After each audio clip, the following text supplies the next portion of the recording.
Imagínense una oficina que tiene sus empleados que van todos los días a trabajar y esa oficina está ubicada en San Francisco o en Los Ángeles o en cualquier lugar, y de repente empieza a tener colaboradores, miembros del equipo que solamente trabajan remotamente y se conectan desde cualquier parte del mundo. Esto fue lo que me pasó a mí y a un montón de otras personas, y empezamos a trabajar remotamente para una empresa de Estados Unidos, viviendo desde cualquier lugar del mundo, en mi caso Buenos Aires, Argentina. Y obviamente este trabajo es hablando en inglés, y a medida que fue pasando el tiempo fui mejorando y progresando en mi carrera y consiguiendo un salario cada vez más alto, hasta llegar a igualar un salario casi igual al de una persona que vive allá, pero viviendo en un lugar donde la plata tiene mucho más valor. Esto mismo sucede a la gente que está en Estados Unidos. Alguien que vive, por ejemplo, en la área geográfica central de Estados Unidos y trabaja para una empresa que tiene una oficina en San Francisco, el salario le rinde muchísimo más. Una persona que en San Francisco gana $150.000 al año, el mismo trabajo en el área central de Estados Unidos se paga quizás $90.000 o $100.000 al año. Entonces, si una persona que gana 150.000 vive en un área donde ese trabajo se paga menos, un tercio menos, tiene una calidad de vida mucho más alta, ¿no? Los precios en el área central, en otras áreas que no son las urbes más importantes, son mucho más accesibles, así que esa es una cosa para considerar también. A lo que voy con esto es, en el mercado laboral de programador remoto, estás compitiendo con otros programadores que también viven en otras áreas de Estados Unidos y tienen, obviamente unas habilidades distintas a las tuyas, como por ejemplo saben hablar inglés perfectamente y comparten aspectos culturales también, obviamente, por pertenecer al mismo grupo de naciones que son los Estados Unidos. Y a medida que va pasando el tiempo se va haciendo más heterogéneo los tipos de personas o de empleados que pueden participar en estas empresas.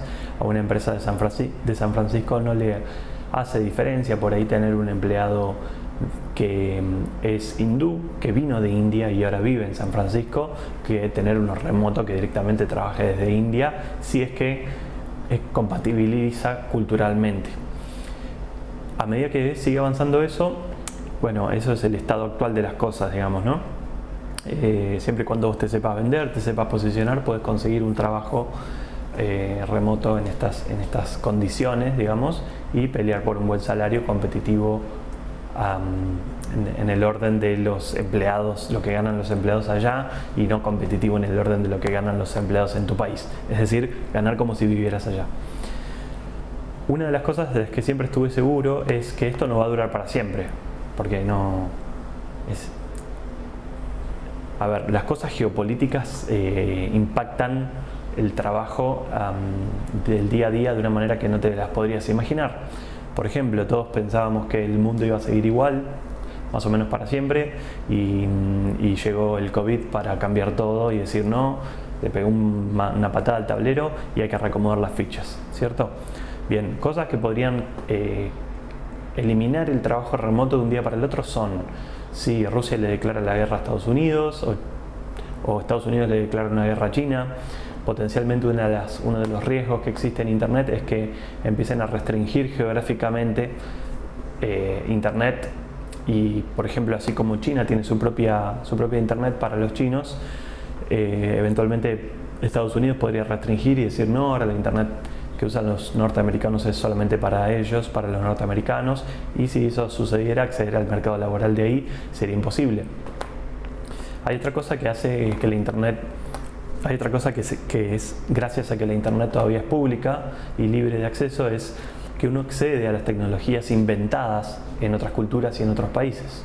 Por ejemplo, los lenguajes de programación más populares y los que yo utilizo, en mi caso Python y JavaScript, pero podríamos hablar de Java o de C# o de C, fueron inventados en Estados Unidos. Por eso es que el lenguaje se escribe más o menos en inglés. Uno escribe for, each, variable, in, array. Son todas palabras en inglés. Entonces el programador que sabe ese idioma, que es nativo en inglés, no está leyendo un lenguaje de programación. Está leyendo un inglés muy rudimentario que está permeado o basado en la lógica. Entender este tipo de cosas te permite elevar tu nivel de entendimiento y de lenguaje de comunicación más a un entorno, a un nivel más alto. Continuando con las cosas que pueden hacer que este mercado cambie de un día para el otro, son, bueno, por ejemplo, una de las cosas que está pasando ahora es un aluvión, una gigantesca cantidad de nuevos programadores. Hay un montón de gente que, movido por la pandemia y por cosas que ya venía contemplando, decidieron aprender a programar o empezar a aprender a programar. Muchas personas, miles de personas, ahora están buscando su primer empleo programando en inglés, ganando en dólares, y esa competencia sin duda hace mella en las personas que ya veníamos trabajando en el área. Para las personas que están empezando a buscar un trabajo, la recomendación es, o sea, vos tenés algo bueno y algo malo. Algo bueno es que como hay muchos nuevos programadores junior, es fácil resaltar y ser un buen junior, un buen programador junior. Para resaltar, lo que tenés que hacer es hablar de tu experiencia, no de tus años de experiencia porque no tenés, pero sí de las cosas que hiciste. Hiciste una herramienta para uso propio, hiciste algo que fue emocionante construir, cooperaste, aunque sea gratuitamente, para construir una herramienta con amigos o con alguien que la necesitara. Está esa herramienta accesible en internet, está el código publicado. ¿Es tuyo el código o lo robaste, digamos, utilizaste código de otro? Podés hablar de tus experiencias y resaltar respecto de otros juniors. Ahora, si sos alguien que ya venía trabajando, ya sea un semi-senior o un senior, alguien con 2, 3, 4 o más años de experiencia programando remotamente y trabajando para mercados norteamericanos, lo que te hace inevitablemente la aparición de nuevos programadores es que te empuja a vos como un experto. O sea, la base de programadores antes, no tengo los números porque es muy difícil accederlos, pero digamos que la base de programadores era de, no sé, 3 millones de programadores en toda Latinoamérica, ¿no? De un día para el otro o de un año para el otro aparecieron unos 5 millones de programadores más. O sea que esos 3 millones que ya existían fueron empujados a un nivel más alto porque todos los nuevos que aparecen son juniors. Antes solías postear un trabajo y aplicaban 10 personas.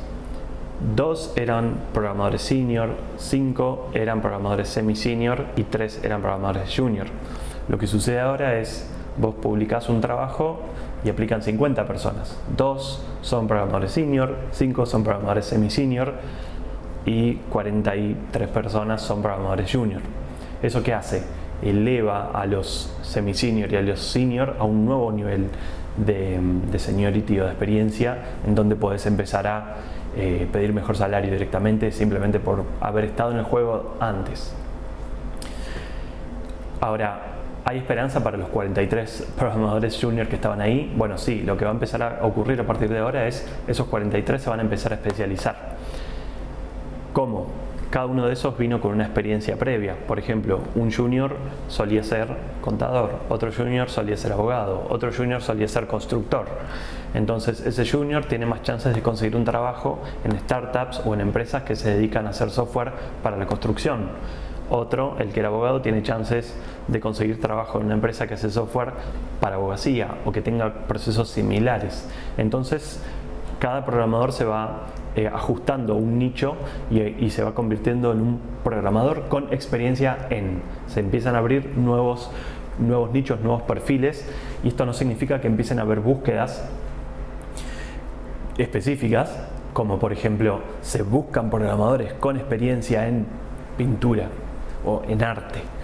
No es que vayan a ver esas búsquedas, pero si cuando vos estás mirando entre todas las búsquedas laborales y ves que la empresa se dedica a algo de lo que vos ya tenés experiencia previa por haber trabajado en esa área, aunque en la búsqueda no esté explícitamente especificado que buscan a alguien con experiencia en esa área, es más que obvio que si vos vas y decís, che, mirá, soy programador y además tengo experiencia en esta área porque sé mucho de este rubro, no sé, cerraduras, whatever, chances are ellos te van a ponderar a vos con mayor valor que a otros juniors.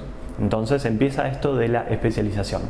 A ver, todos deberían saber programar.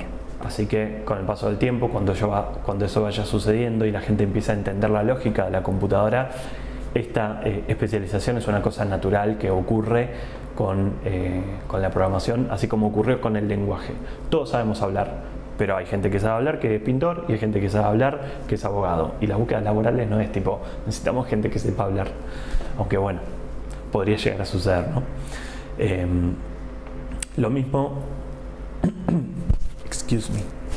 Lo mismo ocurre con la programación, simplemente a medida que pasa el tiempo te vas especializando, así que bueno, eso es uno de los movimientos que están empezando a ocurrir en este mundo del software development y del trabajo remoto. Bueno, quiero cortarlo ahí, no quiero ser muy largo, hay realmente mucha información para compartir. Si les interesa saber cómo es esto de para dónde va el mercado o tiene alguna pregunta específica, el tema es muy complejo y tiene muchos niveles de profundidad. Espero haberles abierto un poquitito más los ojos y bueno, no se suscriban a este canal.